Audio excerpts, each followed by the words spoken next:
দিনটি ছিল মঙ্গলবার। ওরা তিন বন্ধু মিলে আড্ডা দিচ্ছিল একটা শিমুল গাছের নিচে বসে। দূরে মন্দির থেকে ভেসে আসছিল গান বাজনার শব্দ। প্রতিদিনের ন্যায় সন্ধ্যাবেলাতে মন্দিরে ভোগ আরতি হয়। আস্তে আস্তে মন্দিরের ধর্মীয় কার্যক্রম শেষ হলো। সবাই যার যার বাড়ির দিকে রওনা হলো। দু একজন রাস্তার পাশে দাঁড়িয়ে একে অপরের সাথে কথা বলতে লাগলো। বলে রাখি, সময়টা ছিল বর্ষাকাল। বিকাল থেকে বেশ বৃষ্টি হয়েছে। সন্ধ্যার পর একটু থেমেছে। রাত গভীর হতে লাগলো। চারিপাশে ঝিঝি পোকার ডাকাডাকিতে পরিবেশটা থমথমে করে তুলেছিল। মাঝে মাঝে গ্রামের এক প্রান্তে কুকুরের ডাকাডাকিতে হৃদয়ে কম্পন সৃষ্টি করছিল। সুজয়, বাঁধন, তনয় ওরা ছিল তিন বন্ধু। ওরাই শিমুল গাছের নিচে বসে আড্ডা দিচ্ছিল। শিমুল গাছের পাশে ছিল ছোট একটি বাঁশ ঝাড়। ওই ঝাড়ের ভিতর ছিল প্রকাণ্ড এক মেহগনি গাছ, যার কোটরে বাস করত একটি পেঁচা। রাতের অন্ধকারে পেঁচার ডাকে গা শিউরে উঠছিল। বাঁধনের বাড়ি ছিল কাছাকাছি। সুজয়ের বাড়ি ছিল গ্রামের উত্তর পাড়ায়। ওই বাড়ি যেতে বিশাল একটা পুরাতন বট গাছ ছিল, যে গাছটা নিয়ে ছোটবেলা থেকে অনেক ভয়ঙ্কর ঘটনা শুনে দাদা বড় হয়েছে। কোনোদিন সুজয়ের সামনে কিছু পড়েনি, তবে ওই যে বাপ দাদার মুখে শোনা ভয়ঙ্কর ঘটনা, তা তো আর মন থেকে মোছা যায় না। আর একদম যেসব মিথ্যা, তাও বলা যায় না। এবার আসি তনয়ের বাড়ির দিকে।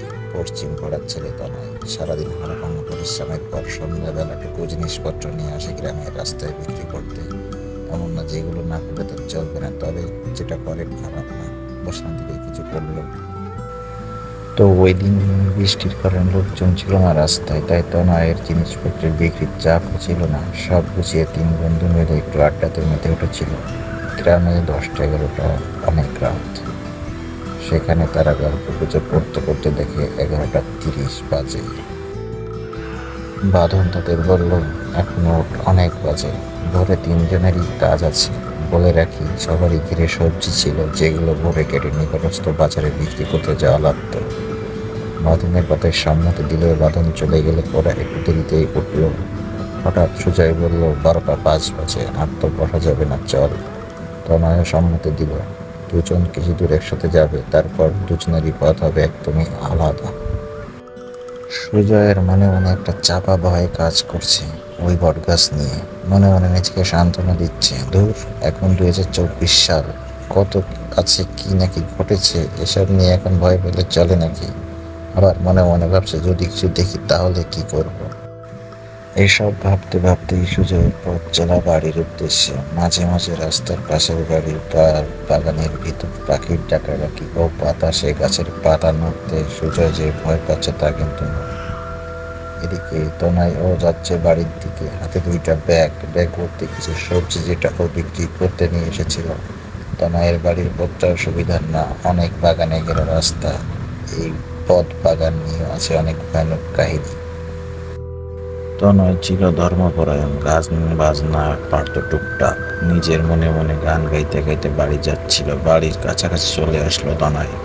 হঠাৎ ও খেয়াল করলো, ওদের বাড়ির পেছনের দিকে 2-3টা তাল গাছ আছে। ওই গাছের উপর দিয়ে বিশাল বড় একটা আগুনের গোলা উড়ে গেল এবং 3 থেকে 5 সেকেন্ডের ভিতর উধাও হয়ে গেল। হঠাৎ তনয়ের মনে পড়লো, ওদের বাড়ির পিছনে একটা পুরাতন শ্মশান আছে, যেটা পরিত্যক্ত। কারণ বর্তমানে গ্রামে নতুন শ্মশান তৈরি হয়েছে। তনয়ের শরীর ঠান্ডা আর ভারী হয়ে উঠল। দ্রুত বাড়ির ভিতর ঢুকে মা, বাবা আর দাদাকে ডাকতে লাগলো। সবাই বের হলে সব বলল। তখন তার বাবা বলল যে সেও নাকি মাঝে মাঝে দেখে, তবে কারো ক্ষতি করে না। সেই রাতে তনয় ওর বাবার কাছে ঘুম পড়ে, কিন্তু রাতে তার ঘুম হয় না ঠিক মতো। এদিকে সুজয়ের কাছে সকালে শোনা যায় রাস্তার পাশে বাগানের ভিতর শব্দ পায়, একটা গাছ প্রচুর চাকাচাকি করছে। কিছুক্ষণ ও কিছু বুঝে উঠতে পারে না। একটু পর ও খেয়াল করে অন্য গাছ এখন নড়াচড়া করছে না, কিন্তু ওই গাছটাই বেশি নড়াচড়া করছে। এমনকি তার গায়ের জামাটাও নড়ছে না। মানে কোনো বাতাস নেই। তাহলে ওই বাগানের একটা গাছ এত নড়ছে কেন? বুঝতে একটু দেরি হলেও তখন বুঝতে পারে এটা স্বাভাবিক কিছু না। তখন ও পাশে এক বাড়ির ভিতর যে বাড়ির লোকজন ডাকে এবং ও যেটা দেখেছে সেটা বলে। তখন বাড়ির একজন তাকে বাড়ি পর্যন্ত ছেড়ে দিয়ে আসে। সকালে এদের দুজনের কথা 1 কান 2 কান করে সবাই জানতে পারে। বাড়ির লোকজন ওদের গ্রামের এক তান্ত্রিক বা ওঝা যেটাই বলেন তাকে দেখায়। ওই তান্ত্রিক আবার সেদিন কোনো রুগী দেখতো না। অনেক বলাবলির পর সে প্রথম থেকে সব শুনে বলল, বুঝতে পেরেছি, বাঁধনকেও ডাকো। গ্রামের এক মহিলা বলল, সমস্যা তো এদের, বাঁধনকে কেন ডাকবো? তান্ত্রিক বলল, আজ আমি রোগী দেখি না, তাই কোনো বেশি কথা বলবো না, কাল বলবো। তোমরা গ্রামের লোক, তাই এটুকু করছি।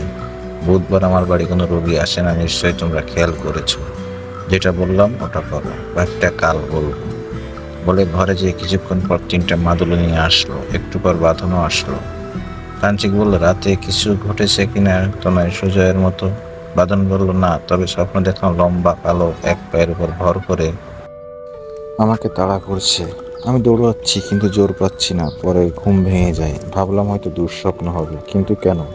তখন তান্ত্রিক বলল, কিছু না, তোমরা আগামী মঙ্গলবার পর্যন্ত এই মাদুলি 3জন পরিধান করবে, কোনো অবস্থাতেই খুলবে না। খুললে বড় ধরনের ক্ষতি হতে পারে। বাকিটা সময় এলে বলবে। ওরাও পরিবারের চাপে এবং ভয়ে ভয়ে মাদুলিগুলো পরে নেয়। তারপর থেকে তেমন কোনো সমস্যা হয় না। তবে 3জনই অদ্ভুতভাবে আজব স্বপ্ন দেখতো। তাদের মাদুলির দড়ি ছিঁড়ে যাচ্ছে, পুরোটা ছিঁড়ছে না, তবে মনে হচ্ছে ছিঁড়ে যাবে। ঘুম ভেঙে দেখতো না, সব ঠিক আছে। তান্ত্রিক বলতো, একটু সময় দে তোরা, আর কোনোভাবে যেন তাবিজ না খুলে যায়, মঙ্গলবার পর্যন্ত রাখতেই হবে।